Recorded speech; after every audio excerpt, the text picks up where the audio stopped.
Kemarin, tepatnya 14 September 2020, PSBB jilid kedua kembali diberlakukan di Jakarta. 14 hari pula kebijakan ini akan berlaku dan mungkin akan berlanjut jika kasus COVID-19 masih meningkat. Kemarin pun mulai tampak beberapa tempat di Jakarta terlihat berbeda dibanding sebelumnya. Kali ini, tim Insert ingin mengajak pemirsa untuk melihat bagaimana keadaan Jakarta saat sudah mulai menerapkan kembali PSBB. Selamat siang pemirsa Insert.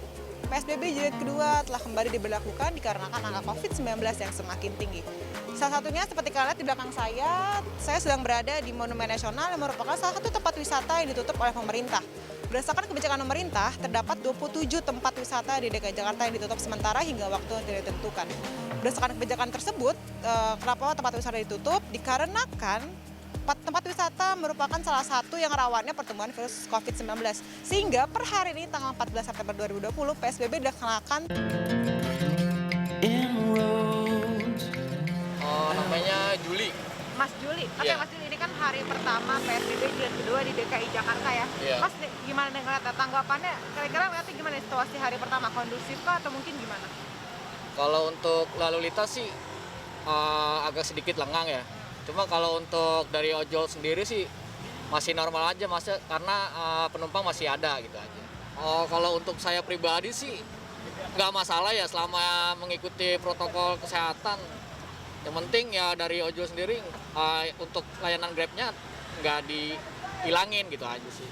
Kalau tadi saya pas keluar itu sepi, tapi tidak sesepi yang PSBB pertama ya.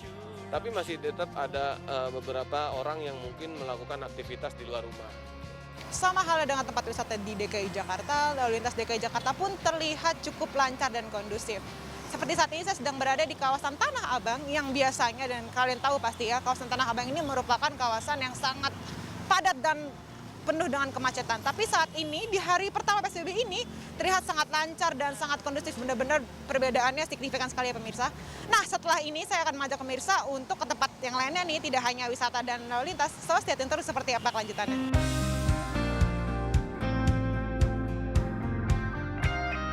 Saya Levi. Levi, Iya. oke Mas Levi, ini kan merupakan hari pertama di PSBB jilid kedua di DKI Jakarta ini. Nah, Mas gimana sih melihatnya, tanggapannya kondusif kah atau mungkin gimana nih? Ya lebih sepi dari hari biasanya sih. Oh. Kalau dibanding sama kemarin-kemarin, hari Sabtu kemarin tetap rame ya, terakhir kayaknya. Hari ini kota sepi banget. Kalau dibilang setuju, ya setuju aja untuk kebaikan ya. Tapi kan kalau saya kan kayak di bisnis ya. Dari omset untuk perusahaan sih agak jatuh ya. Agak berkurang. Untuk pendapatan tiap hari agak berkurang sih. Kalau untuk segi kesehatan ya tetap aja sih. Tapi kalau aku pribadi dan suami aku, kita akan ikutin apapun lah, maksudnya yang diarahkan atau yang dianjurkan oleh pemerintah gitu. Jadi kalau misalnya PSBB ya hayu, PSBB transisi ya hayu gitu, bukan di kayak pengen kenapa sih, aduh kenapa ngapain PSBB lagi sih, nggak pengen kayak gitu sih, pengennya kayak ya udahlah gitu kan, pemerintah tuh yang tahu ya, karena mereka tahu lapangan. La haula wala quwata illa billah. Jadi kayak ya udah pasrah aja. Sebenarnya gini kan.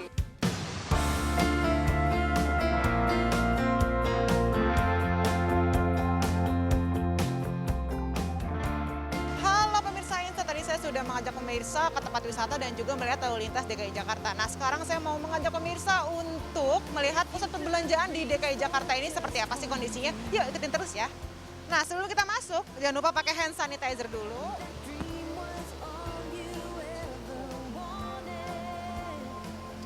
Sudah bersih tangannya, kita cek suhu dulu ya. Ya. Berapa? 36,1, berarti aman ya suhu saya. Makasih Pak. Halo Ibu, selamat sore. Boleh perkenalkan Bu, namanya siapa? Eka.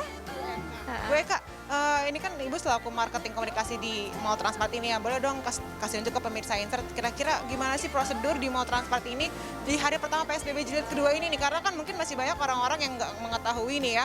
Mau ke mall tapi masih takut. Nah, Ibu selaku markomnya boleh dong jelaskan ke kita seperti apa nih? Oke, yang pertama dulu nih Bu mungkin. Dari depan kali ya mungkin ya. Oke. Ya, ke depan dulu ya kita. Ya. Yang tadi kayaknya saya lihat ada suatu tabel gitu. Ya, itu informasi terhadap kapasitas pengunjung yang diperbolehkan selama masa PSBB ini hanya 50%. Jadi kalau weekday ini 3.000, Berarti weekendnya 6.000 ini maksimal ya, maksimal 50%. Sekitar 3.000 orang, sekarang 676. Jika sudah mencapai maksimal 3.000 berarti udah Ya, ya nggak boleh masuk lagi. Oke. ya untuk warga Jakarta yang kalau mau ke mall lihat dulu nih jumlah pengunjungnya udah berapa, kalau udah 3.000 nggak bisa masuk. Ya, untuk di eskalator juga kita beri jarak ya, tiga anak tangga. Kita harus injek yang hijau nih ya, yang nggak ada hijaunya nggak boleh diinjak, harus tetap jaga jarak. Oke Bu, kita udah sampai lantai atas yang dimana tempat pusat makanan-makanan Iya. semua. Nah sekarang dari mana Ibu akan dijelaskan? Nah, kita kalau mau jalan berarti arahnya ke sana. Iya, ada one way ya, one way satu arah gitu. Terus kemudian ini contoh salah satu tenan di mana mereka harus memberikan laporan terhadap karyawannya yang sehat ya, yang bekerja hanya yang sehat dengan suhunya di bawah batas ini ya 37,5. Iya. Untuk di PSBB kali ini yang membedakan adalah bahwa tempat makan itu tidak boleh menerima pengunjung untuk makan di tempat. Nggak boleh, jadi take away aja gitu. Ini contohnya kita sudah sediakan bangku-bangku untuk ruang tunggu ya sebagai tempat tunggu ojol. Dan di tenannya sendiri juga tidak ada bangku atau kursi ya, jadi semuanya dirapihkan gitu. Jadi hanya khusus untuk tunggu aja. Yang nggak boleh buka itu adalah tempat permainan. Kita di atas ada permainan anak itu ditutup per hari ini sampai dengan batas PSBB ya. Ya karena ini tidak beroperasi jadi sehingga salah satu Oh iya. sudah kita nonaktifkan supaya tidak ada pengunjung yang tidak ada. Oke, Bu Eka, sekarang kita udah sampai di lantai paling atas yang dimana tempat yang banyak paling diminati untuk anak-anak ya. Nah, Ibu mungkin bisa jelaskan kondisinya sepertinya sudah nggak beroperasi. Iya, betul. Untuk area permainan Kids City mengikuti ketentuan PSBB yang berlaku saat ini memang diminta untuk tutup ya. Tidak dibolehkan untuk beroperasi sampai dengan masa PSBB yang berakhir 14 hari kemudian. Jadi semuanya kita matikan lampunya termasuk juga permainannya. Demikian juga untuk karyawan ya, perkantoran juga maksudnya yang karyawan yang di sini kita juga lakukan pembatasan jumlah karyawan yang masuk hanya 25%. Terima kasih banyak Bu Eka sudah mendampingi kami, sudah menjelaskan ke pemirsa seperti apa prosedur di Transmart Candak ini. Oke pemirsa, terima kasih sudah ikutin kita hari ini. Semoga bermanfaat bagi kalian semua. Sampai jumpa.